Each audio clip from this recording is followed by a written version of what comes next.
So let's talk about reprogramming the subconscious mind. What is the subconscious mind actually?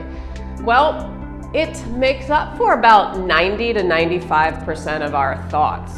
So if you think about it, if what we're thinking on a daily basis is mostly negative stuff or stuff coming from fear or lack, then what do you think is going to show up into our lives and become our reality? So in this video, I am going to show you some simple techniques to reprogram the subconscious mind for yourself to live a better life. So sit tight.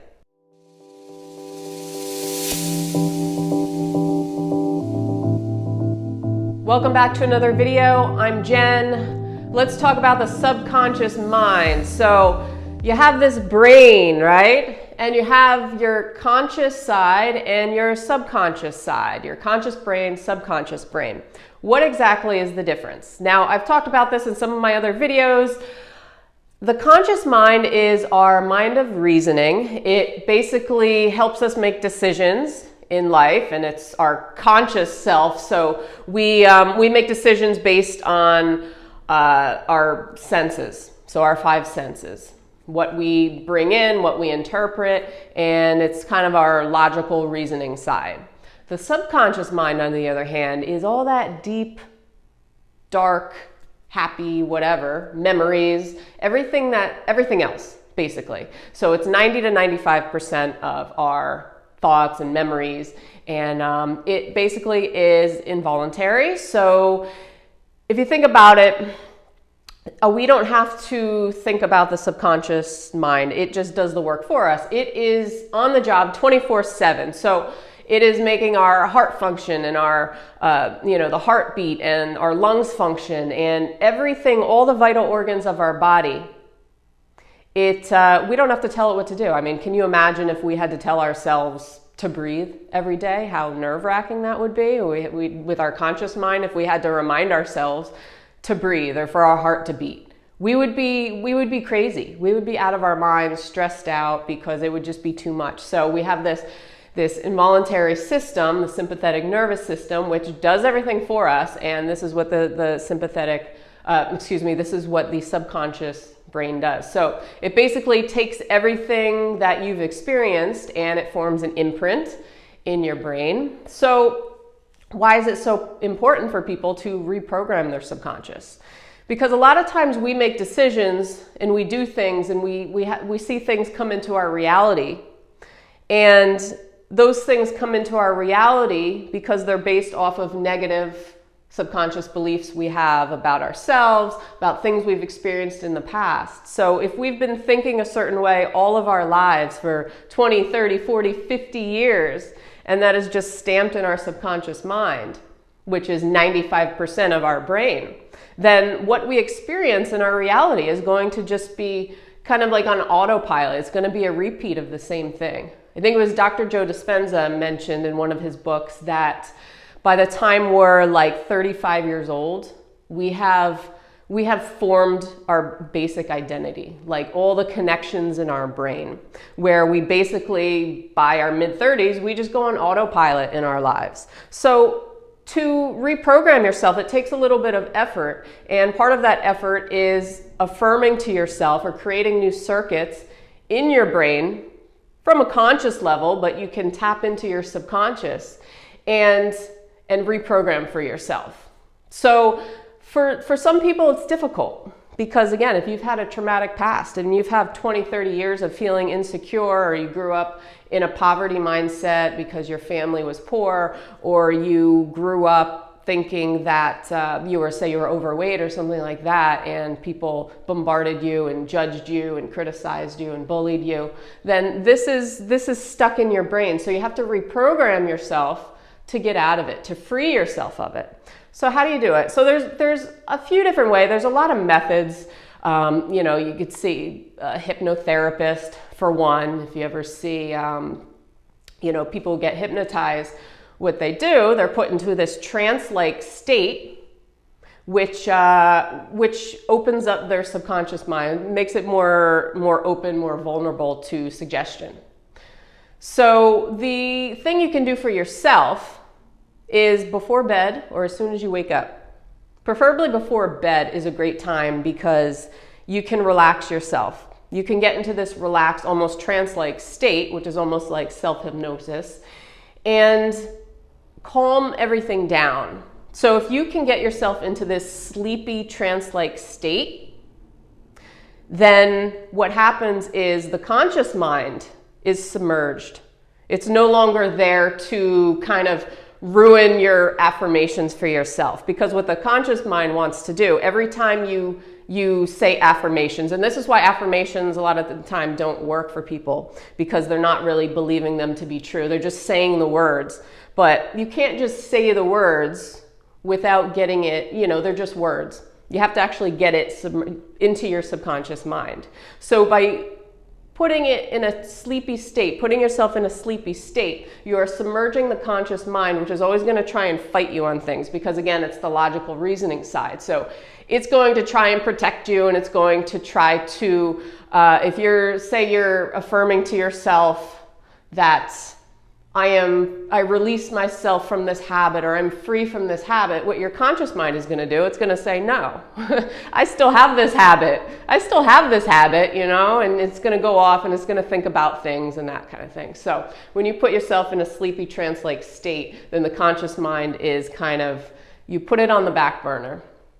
It's not in the forefront of your awake beta state. So you have different states, brainwave states. So you have beta, which is your awake state. You have alpha, which is like a light, daydreamy kind of state. Theta, which is going deeper into like a trance meditation state. And then delta, which is your sleep state, when you're in a deep sleep. So if you can get to one of these states, work your way from alpha to theta, delta, you'd be sleeping.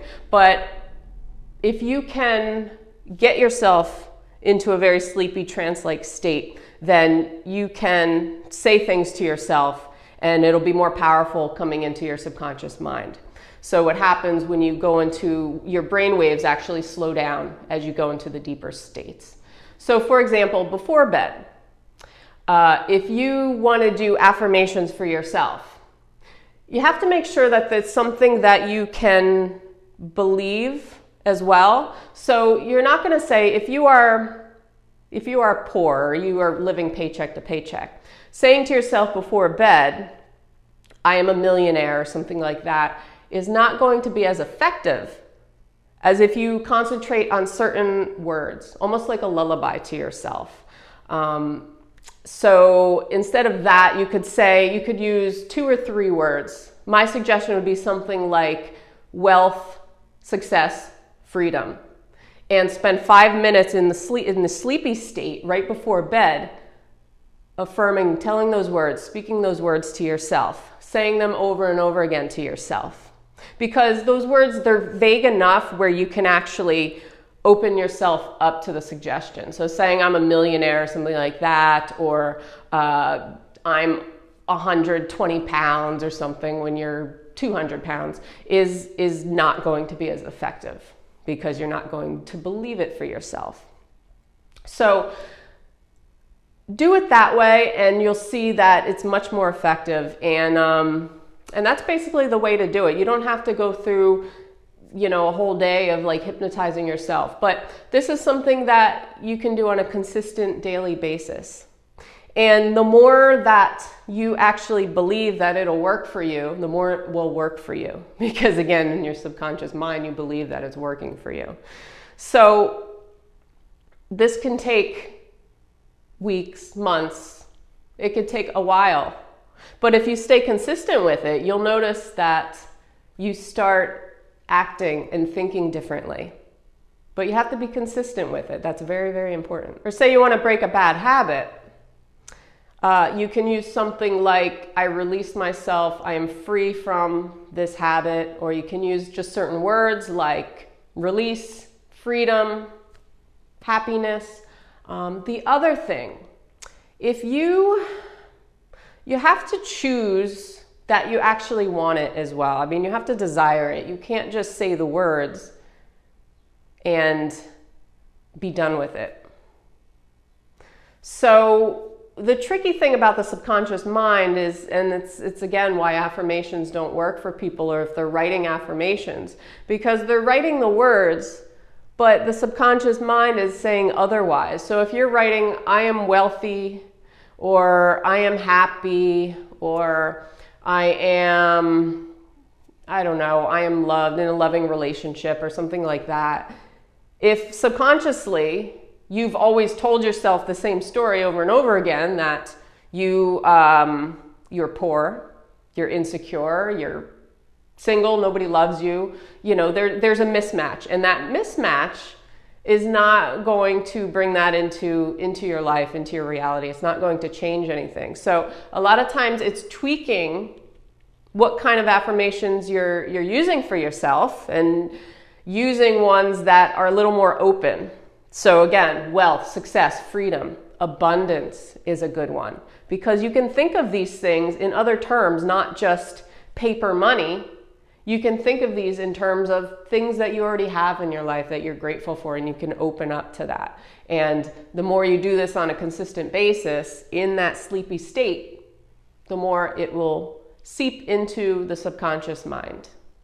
So when I mentioned the subconscious mind controls all the vital organs of your body and helps them work 24/7. We don't have to think about it. Think about when you are thinking thoughts of poor health for yourself. You're thinking thoughts of disease. You have a lot of fear, you have a lot of worry within you that you're going to be sick or become infected with disease, or that you are in pain.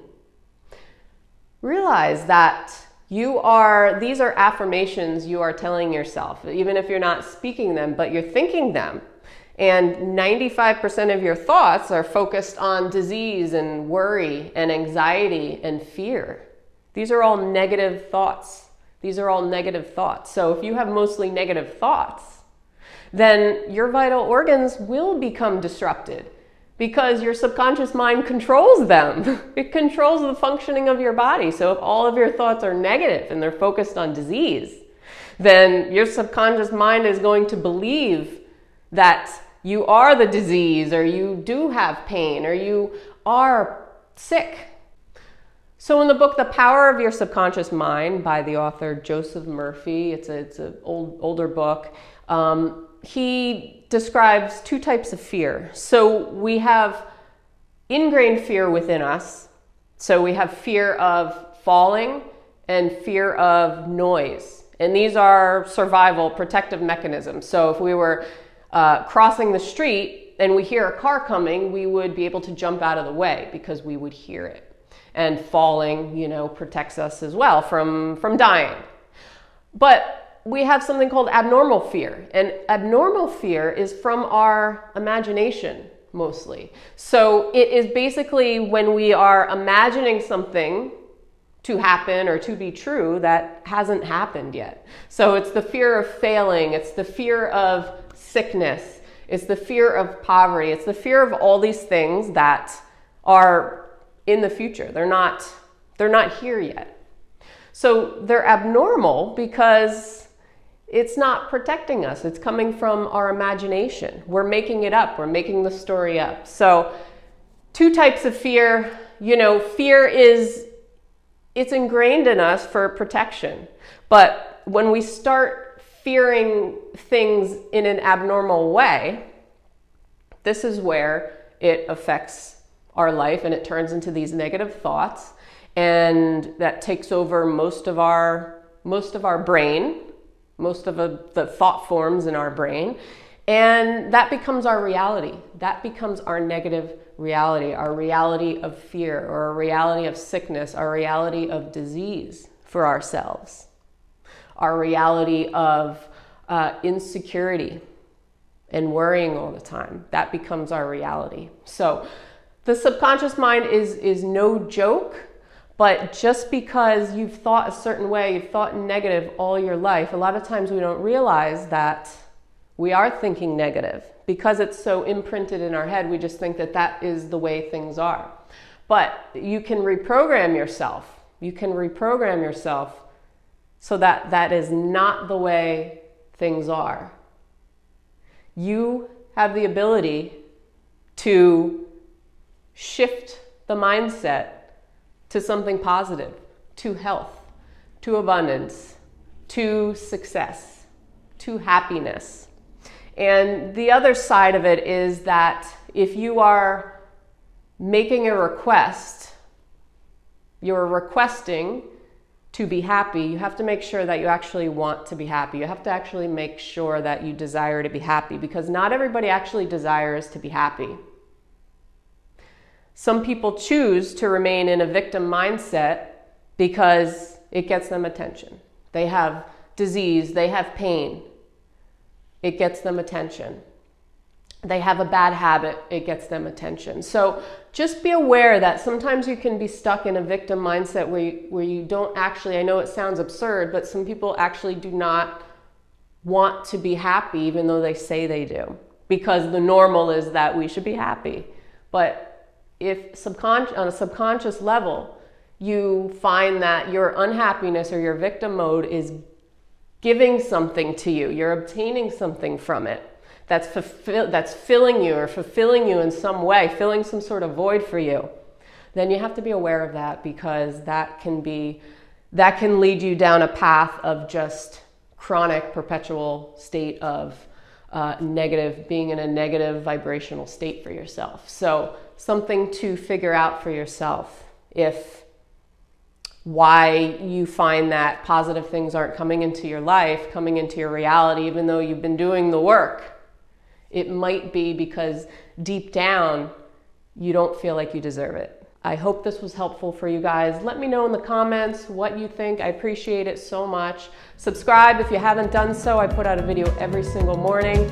I appreciate you, and I will see you on tomorrow's video. Have a great day. Peace.